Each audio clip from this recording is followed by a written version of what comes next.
nang kedoke helovingan jadi damlote nidungan lason lo makanghon ekayalon dokok lo bon kanghon umirang ro nang kedoke helovingan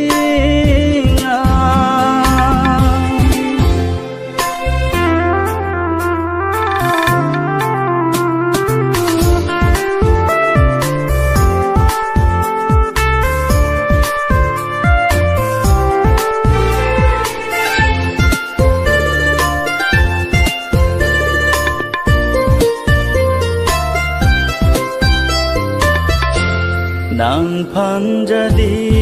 lote apor ke daman tune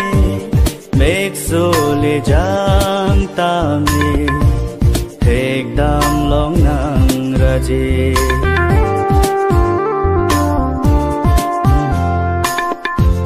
nang panjadi lote apor ke daman tune mek sole jang tame ek dam long nang raje son sinang tane pan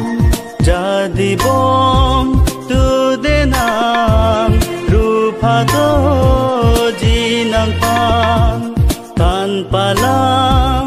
so alam manglin manglotana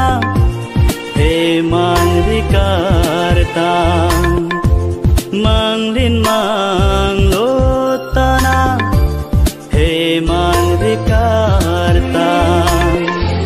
nang kedoke helovingan jadi damlote nidungan lason lo makanghon ekayalon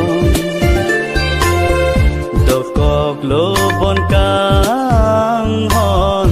umir angron nang kedoke helovingan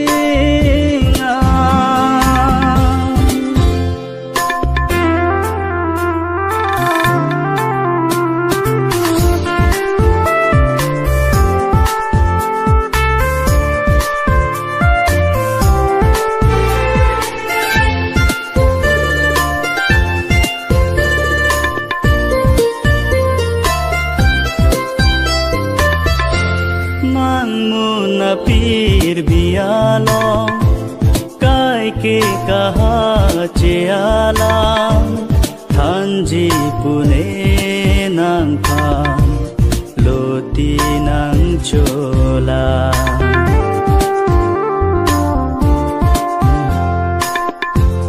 mangmuna pir bialong kai ke kaha chealang Thanji pune nang phan loti nang cholang kang ho nang ta ne phan thanji doa sona morani me leche tong thuna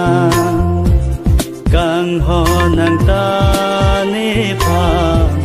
thanji doa sona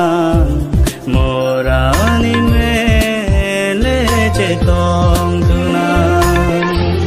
nang kedoke helovingan jadi damlote nidungan